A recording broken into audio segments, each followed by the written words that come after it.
What's up, friends? Welcome back to my channel. Today we are talking about my monthly goals for the month of July, so sit back, buckle up, and let's get on with it. Alright, so the format of this video is going to be taking a look back at this past month, the month of June. How did I do? And if you get a quick glance, you're gonna go, did you do, Brianna? I don't know. We'll get into that in just a second, and then we're gonna go ahead and take a look at what I have planned, what my goals are for the month of July. As you know by now, my goal planner of choice is the Cultivate What Matters Powersheets. I have loved this planner for years and years and years. I just really like the way the items are all laid out into monthly action items, which are things that you'd either do once or you slowly make progress throughout the month. So it's just, a one and done type goal. You have weekly action items, which are the same goal that you want to achieve week after week throughout the month.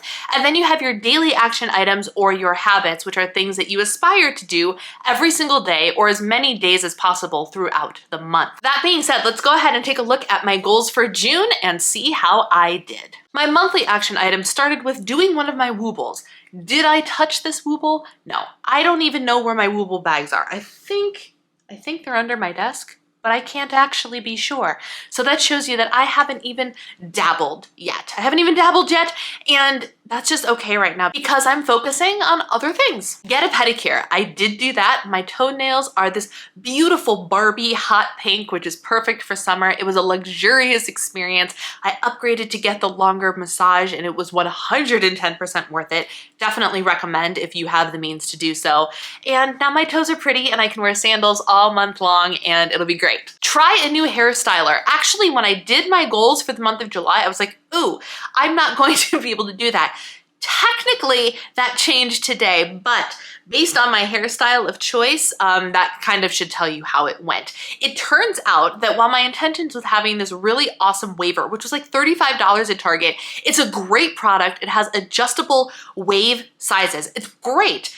The flaw is my haircut. Currently, my hair is just short enough where when I do the waving, regardless of which size of wave it was, today I tried the smallest, most like undulating wave possible, I just end up with like an afro. Like my hair ends up out to here and there's no way for me to tame it enough in a way that looks good. If you're somebody who owns a crimper and you know how to do it for hair that sits right about here, please let me know. Comment and give me your tips or DM me a YouTube tutorial or something like that, because right now I'm under the impression that I'm gonna have to wait till my hair gets like down to here or something before I can even use this tool in a legitimate manner, simply because my hair just ends up with so much volume. I look like I'm from the 80s and not in a cute way. So I technically did that goal and I just didn't like the result. Wardrobe clean out, done, check, easy peasy. One of my favorite things to do, try to do it every 4 to 6 months, and it was done in an afternoon. Go out for ice cream. We have not done that yet.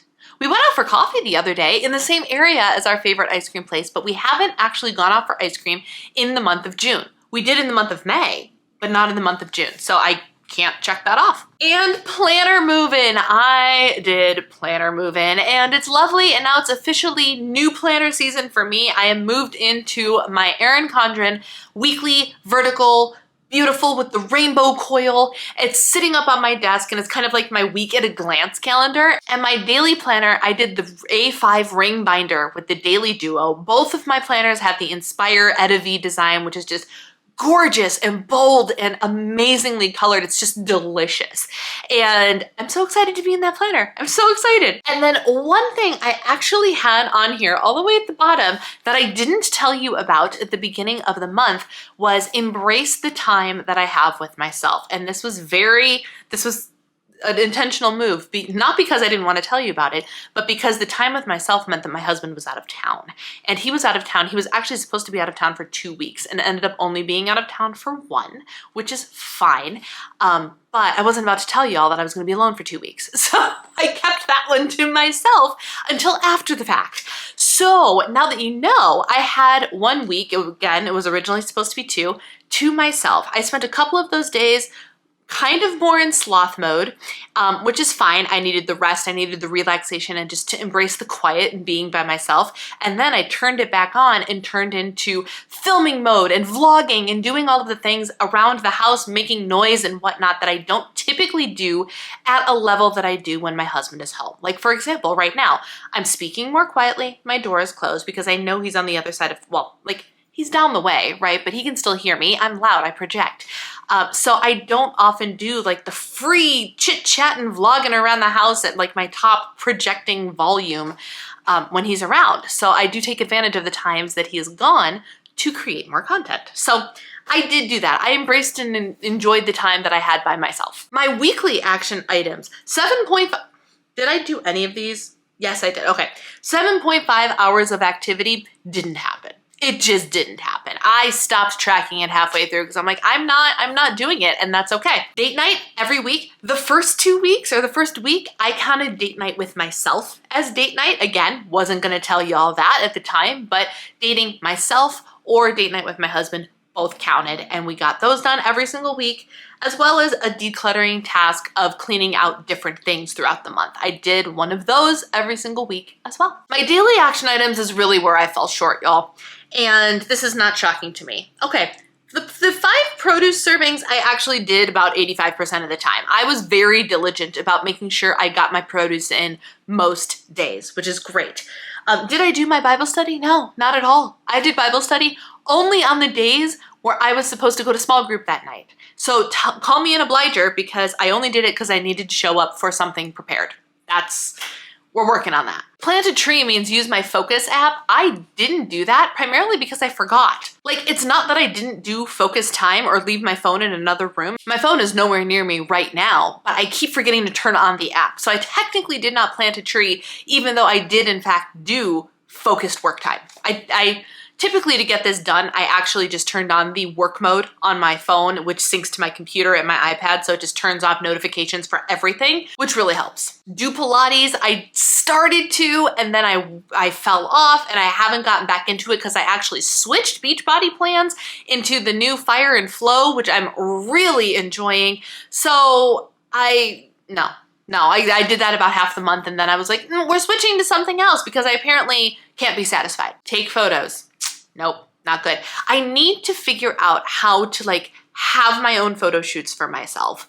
And for Instagram photos and things like that, I really need to get that figured out. Any suggestions? Wake up at 6:30. I've been waking up between 6:30 and 7 almost every day, with the exception being on Saturdays, I tend to sleep in, but I'm actually really proud of the progress I made on that. I did that about 75% of the time, which is great. Use my 90-day planner by Cultivate What Matters. I have been doing that. I haven't been doing it perfectly. There have been a handful of days that I haven't even opened the thing, but at the very least, I've been opening it and like writing down my to-do list. So even if I don't go back and check the things off, I acknowledge the tasks that I need to do that day. I acknowledge the schedule that I have for that day as part of my morning routine and my morning planning session in my office. So that was June. All in all, kind of a meh on the achievement scale, but so much has changed. I've leaned into doing some really exciting new things, and that just kind of took things up in a whirlwind and shifted my focus, which is fine. I'm in a season of gaining clarity for myself and my brand and my life, and it's fine.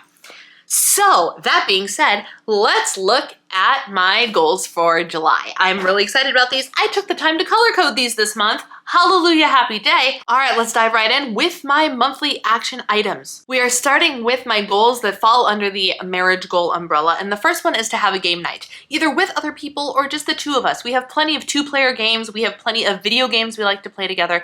We just need to have a night of play, because play is the focus, right? So I want to have at least one night where we're just like, let's play games, let's play. And then my other goal is to plan a date night out for us.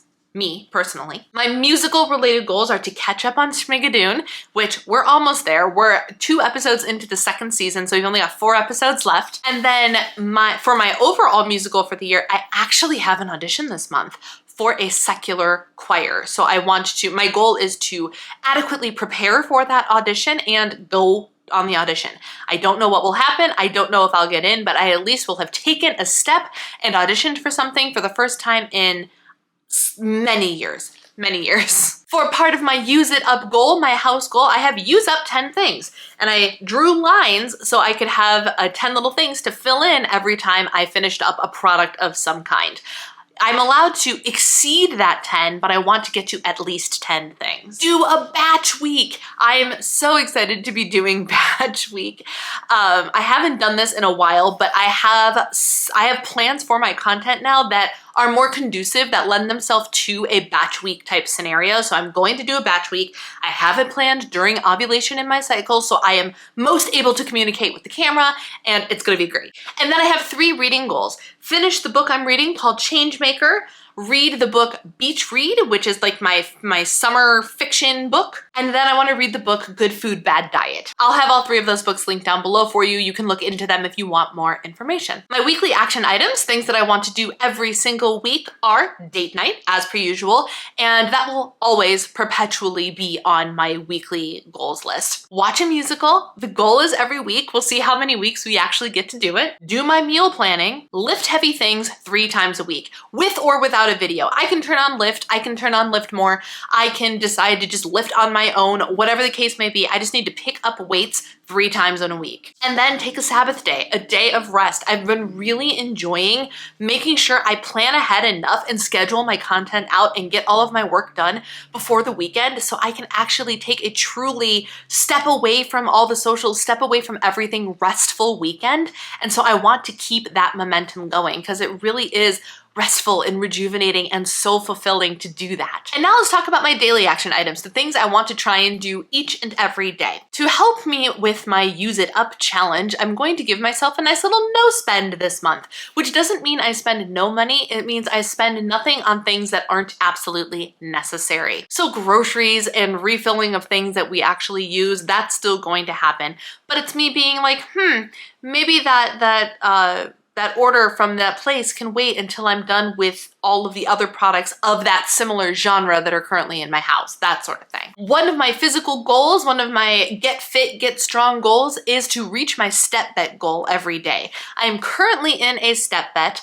For those of you that don't know, step bets are when you put money into a pot and you get your money back as long as you reach your customized step goals on a daily basis. My goals are as follows. My active goals that you have to get 4 days a week is 10,400 steps. And my stretch goals, which is the goal you have to get 2 days a week, is 12,700 steps. I am on week 3 right now. 2? 3. I think I'm in week 3 right now, so I'll be halfway done by the time this video goes up, which is great. And so far, so good. As long as I reach my personal step goals, I get the money that I put in the pot back, guaranteed. And what's cool about it is for the people that fail to reach the goals, everybody at the end who's made it splits the pot, and because the people who lose their money, we get their money too. So it ends up only being like $1 or $2 ultimately. It's not a huge deal, but putting the money on the line makes it really motivating and it makes you want to actually get the job done. So it's a way to help me get my steps back up, which has been very, very helpful. Listen to my hunger and fullness. This is the goal. This is the diet goal. The diet goal. It's not a diet. I've started intuitive eating, which means that instead of tracking meticulously and worrying about points, calories, macros, anything of that matter, all I have to listen to is my body. That's it, and I'll get into it more in another video, but the primary focus, the elements, the principles of intuitive eating that I think will be the most life-changing for me is my ability to listen to my hunger cues and, more importantly, listen to my satisfaction cues. Listening to my body when it says, hey, you know what? I think I'm satisfied. I'm good. I'm done. I'm not overly full. Please stop eating. Thank you.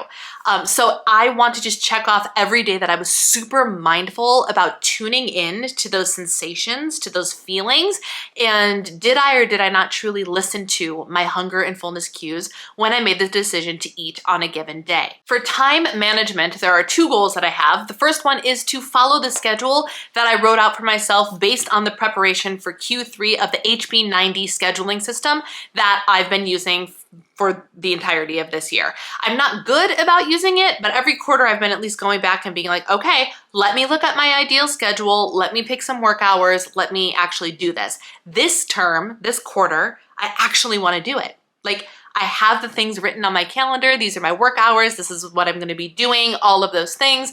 And I'm excited about it. And then my other time management goal is to actually do social media business hours, which gets me off of social media at specific times and on specific days. The exception being, I have a really great way to do this because like my impulse controlled, like what if I have something that I need to share and whatever, like, I mean, that's a me problem. I really should get that under control. But in the last couple of weeks, I launched a Patreon member only Instagram account. It's called the Diva District, and it is solely for the paying members of my Patreon, which is awesome because it allows me to hop on stories, be a little bit more quirky, a little bit more candid, talk exclusively to the members of my Patreon.